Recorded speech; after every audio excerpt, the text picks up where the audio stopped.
deputado Jesuíno proponente, presidente dessa comissão, em nome de quem cumprimento a todos que compõem a mesa. Agradeço especialmente a presença de tantos taxistas aqui representados através de seus representantes sindicais. É importante a presença de todos, porque aqui é um canal de diálogo. Como o deputado muito bem explanou, essa casa não tem competência legal para regulamentar a matéria por se tratar de uma questão de competência exclusiva da União. Contudo, a regulamentação ela pode ser feita, em virtude da delegação, pelo município. E antes de entrar nesse aspecto, eu quero deixar uma coisa clara aqui, que eu não sou procurador legal do Uber, não o represento. Eu apenas fiz um estudo sobre o tema, sou especialista no tema, vou fazer uma defesa técnica com base em argumentos legais e não uma defesa de um ou determinado grupo de interesse. Só quero deixar isso aqui bem claro.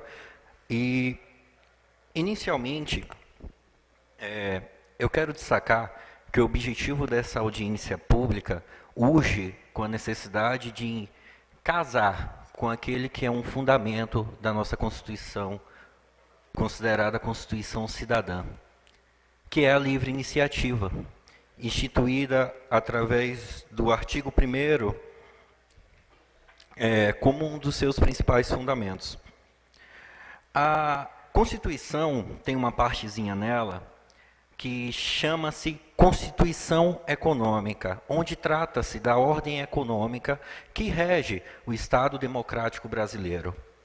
Essa Constituição Econômica estabelece, principalmente a partir do seu artigo 170, onde os fundamentos da ordem econômica nacional está fundada na valorização do trabalho humano, na livre iniciativa, na existência digna, conforme os ditames da existência social, observados os seguintes princípios. E eu destaco aqui a propriedade privada, a função social da propriedade, a livre concorrência, a defesa do consumidor.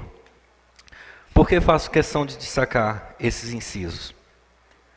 Quando nos propomos ao diálogo, quando abrimos esse debate aqui, nós vemos uma categoria que se sente inicialmente prejudicada por uma inovação que confronta os modelos atualmente vigentes de transporte de passageiros.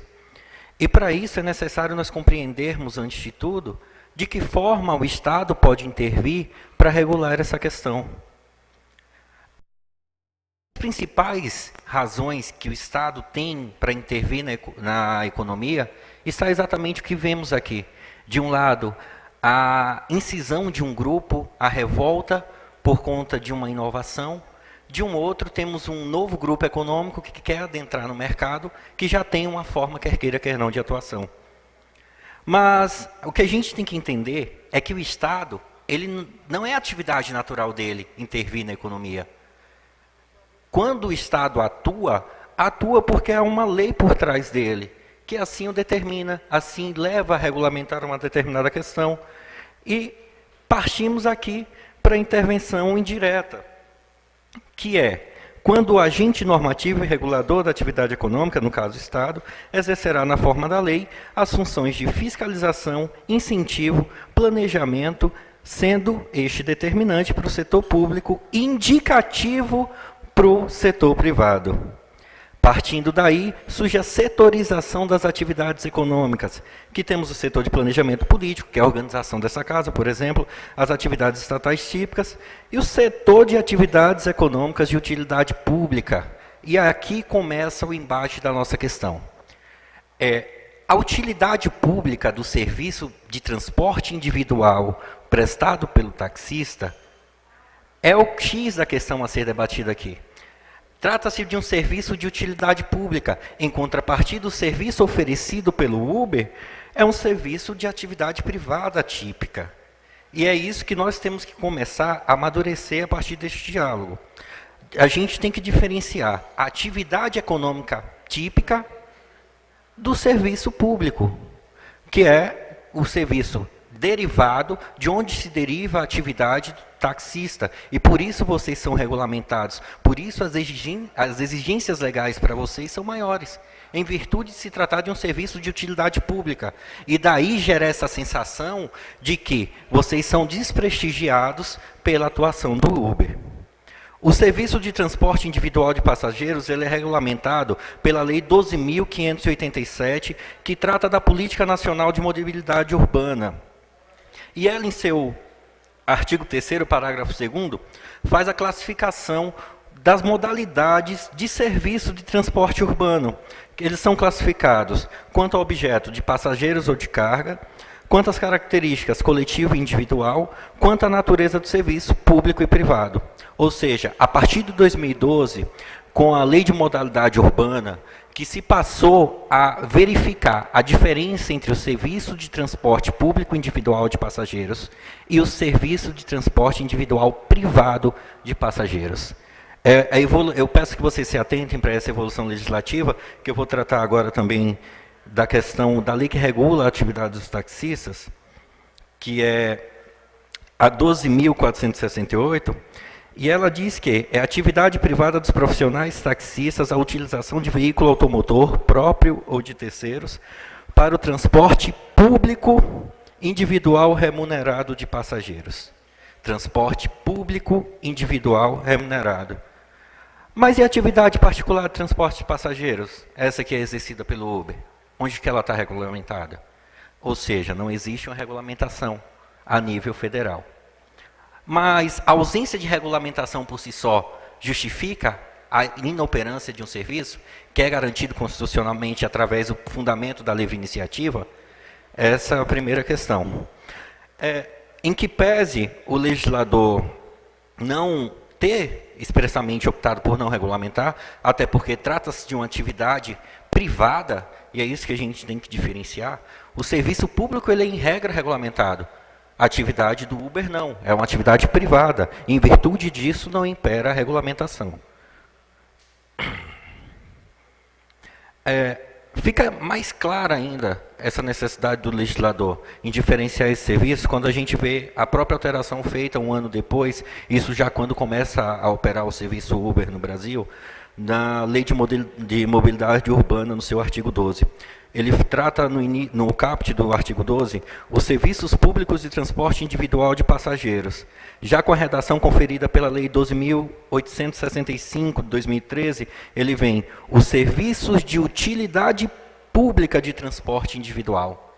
Ou seja, aquele serviço anteriormente visto como serviço público prestado pelos taxistas são rebaixados agora a serviço de utilidade pública. O que é que eu falo rebaixado? Isso não significa menosprezado, mas a forma de regulamentação, a indicativo a uma maior flexibilização, a forma como se dava pelo modelo anterior.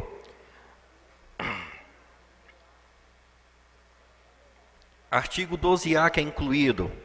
O direito à exploração de serviços de táxi poderá ser outorgado a qualquer interessado que satisfaça os requisitos exigidos pelo poder público local. Nas palavras de Canotilho, essa alteração retira o caráter público do transporte individual, conferindo-lhe características de atividade econômica de mercado. E o que isso quer dizer, sendo mais claro? Que aquele serviço de transporte que até então era exclusividade do taxista, ele passa a poder ser regularmente exercido por particulares. Apenas passa a adequar o texto da Lei de Mobilidade Urbana, flexibilizando a sua compreensão. E, no primeiro momento, parece que não tem nenhum benefício para o taxista, e, ao final, eu quero que vocês parem para compreender que há, sim, benefício. Parece oportunista, parece... presidente, ele tem que falar, ele tem que representar o Uber, ele não tem que falar, ele não sabe nem o que é o táxi, eu acho, para estar falando dos taxistas. Presidente. Quem vai falar sobre os táxis é o representante dos taxistas. Deputado Hermínio. Nós não precisamos que ele esteja aí falando de táxi, ele tem que falar do Uber, tem que falar dos taxistas, fala os nossos taxistas que vai falar dos taxistas. Deputado Hermínio, vamos se ater, até para não inflamar a outra classe, que aí o senhor está inflamando. Vamos dar a oportunidade de terminar E aí, quem quiser falar, vai falar todo mundo aqui. Então, a Não, democracia... porque não tem Não, bobo aqui, não tem idiota aqui pra ficar ouvindo essa falinha aí. Vamos a fala dele. É, tem que falar o mínimo possível de não, táxi. ele vai falar quantos minutos ele necessários. tem que falar, sabe por que ele tem que falar de táxi? Quem vai falar dos taxistas é os representantes dos taxistas. Pode deixar o tempo dele aí. Pode falar. Eu espero que todos respeitem. A fala de todo mundo vai ser respeitada. De todo mundo. Excelência, eu peço desculpa se não me fiz compreender, mas eu estou chegando dentro de um caminho de raciocínio para que a gente construa o diálogo. E para isso é necessário a gente se desarmar. Eu peço desculpa se minha fala ofende alguém, mas eu estou aqui para construir o diálogo. Dando continuidade, o serviço prestado pelo Uber, agora esclarecendo talvez o que seja a dúvida do excelentíssimo senhor deputado, conforme estatue a norma técnica 6.013 da Secretaria de Acompanhamento Econômico, e eu indico a leitura para todos aqui, porque foi um estudo técnico realizado pelo Ministério da Fazenda o ano passado, para analisar os impactos concorrenciais da entrada do Uber no mercado e como isso afetou o mercado dos taxistas. Essa nota técnica 6.013 de 2016 classifica o Uber como uma empresa que gerencia o aplicativo que conecta passageiros a motoristas particulares. O know-how da empresa não é empregar motoristas e possuir veículos, mas revelar o potencial da infraestrutura já existente e atender uma demanda reprimida no mercado local. O que é que acontece? Eu vou começar a diferenciar. É mais ruim, eu vou falar de uma forma bem clara, é mais ruim, mais inseguro se trabalhar hoje com Uber do que trabalhar como taxista. Pessoal, eu sei que a fala desagrada, mas eu só vou destacar alguns pontos. Eu não quero fechar o vidro, já falei. Eu vou permitir que todo mundo fale, vocês vão aplaudir, na hora que ele terminar vocês podem vaiar. Sem ofender a moral de qualquer um. Eu estou garantindo vocês a democracia aqui dentro. É a última vez que eu vou intervir aqui, porque depois eu vou fechar esse vídeo e não vou abrir mais. Pode falar. Em resumo, o Uber só conecta particulares. O Uber existe da necessidade de conectar um interesse privado a um outro interesse privado. Diferente dos senhores que prestam serviço de utilidade pública. O Uber não pode parar em um ponto de táxi. O Uber não tem um rádio aplicativo de táxi. Vocês também dispõem de aplicativos de táxi, como o Waze Táxi, 99 Táxi. São mecanismos que o mercado dispõe para garantir a livre iniciativa e a concorrência. A questão é, em um primeiro momento, o exercício da atividade privada de forma autônoma gera incerteza, gera insegurança. E daí a minha fala no sentido de que é mais perigoso se dirigir o Uber do que o taxista trabalhar, ter a sua atividade, porque é regulamentada. A atividade do Uber não é regulamentada e protegida da forma que a lei protege a atividade do taxista. É só uma questão de organização. Os senhores são mais organizados. A lei dá garantias aos senhores que o Uber não tem. Por exemplo, isenção de imposto, IPI, IPVA, ICMS. O Uber nunca terá isso enquanto particular, enquanto os senhores têm garantia legal disso. Quanto aos modelos que atuam hoje no Brasil, nós temos basicamente 4 modelos, que é o Uber Black, Uber X, Uber Bike e o Uber Bag. O único desses modelos que encontra em conflito com os taxistas é o Uber Pop, porque é o modelo descaracterizado. Dentre esses outros 4 modelos, o Uber Black são utilitários esportivos, Uber X são sedãs, Uber Bike utilizados para transporte de bike, bicicletas e Uber Bag utilizado para transporte de bagagens. Como é cobrado o serviço no Uber? Através de um binômio, que é o minuto transcorrido e a quilometragem alcançada. Outro ponto importante é a possibilidade de se avaliar o motorista, assim como o passageiro. E aí entra uma outra diferença entre os senhores e o Uber. Como os senhores prestam um serviço de utilidade pública, os senhores não podem se negar a receber qualquer que seja o passageiro. Para se conectar ao Uber, a pessoa tem que ter um smartphone, conexão à internet e um cadastro no aplicativo. Isso limita o mercado. Obviamente, o público atendido pelos senhores é bem mais amplo que o Uber. Além disso, existe um padrão de qualidade que é exigido. O motorista do Uber ele é avaliado ao final de cada corrida. Ele tem que manter uma nota mínima de 4,6 de média. Se não alcançar essa média, ele vai passar por curso de reciclagem e pode ser expulso do aplicativo. E como é que funciona? O aplicativo não o contrata enquanto motorista. Ele paga uma taxa de 20% a 25%. Isso tem levado, inclusive, muitos taxistas a migrarem para a plataforma Uber. Por quê? O que é que acontece hoje? Muitos taxistas se veem obrigados a pagar aluguel de placa, se veem obrigados a trabalharem dentro de um sistema que favorece aqueles que têm poder para conseguir de uma forma, digamos, mais flexível, uma placa de táxi, enquanto motoristas do Uber têm uma facilidade muito maior de entrarem no mercado. Isso eu observo que não deixam de haver determinadas exigências. Destaco, os mesmos antecedentes criminais que vocês têm que apresentar, o motorista do Uber tem que apresentar junto à empresa, mesmo uma modalidade de carteira, também tem que apresentar, seguro para o passageiro, condições de higiene que a lei exige dos senhores. A única diferença principal é que os senhores têm alguns cursos que são obrigatórios para exercício no âmbito da legislação federal, que o Uber ainda não é exigido. E daí vem a necessidade do serviço público, do poder público municipal regulamentar. E fazendo uma análise mais jurídica agora, eu venho tratar da incompetência das câmaras municipais e estaduais para legislar sobre proibição de Uber. Por quê? O artigo 22 da Constituição deixa claro que é privativo da União legislar sobre águas, energia informática, telecomunicações, questão do aplicativo, bem como, inciso 9º, diretrizes da Política Nacional de Transportes e 11º, trânsito e transporte. Então, essa competência de poder ou não existir o Uber no Brasil é da União. Cabe ao município regulamentar o exercício da atividade de transporte individual particular. Em que sentido?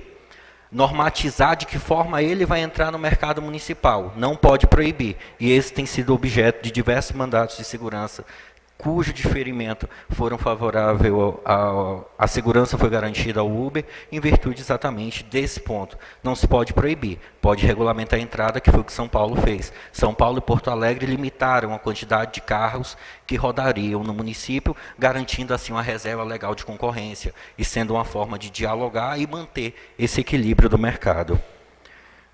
Eu aponto aqui ao final da minha pesquisa possíveis soluções, que é coibir atos que impossibilitem a atuação dos motoristas conveniados ao aplicativo Uber, permitindo a atuação desses prestadores de serviço, definir numa eventual regulamentação do serviço apenas padrões de segurança e buscar ao máximo desnormatizar.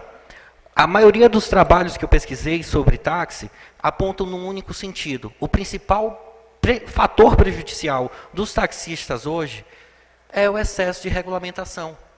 O Estado exercendo um papel além do seu papel natural no âmbito da economia privada. Se os senhores tivessem a mesma proteção, com uma flexibilização da legislação, no sentido de lhes garantir maior facilitação, e eu aproveito a presença dos vereadores aqui da legislatura, que têm poder para isso, para lhes garantir um maior acesso ao mercado, redução de taxas, redução de impostos, ou até mesmo a implementação de um imposto do Uber, como fez São Paulo, isso lhes garantiria uma reserva de mercado que lhes protegeriam e não geraria toda essa confusão acerca do tema. E daí vai cobrar dos representantes municipais a flexibilização e não a excessiva normatização que, por vezes, torna inviável a consecução do trabalho. Agradeço a oportunidade e essa é a minha primeira declaração.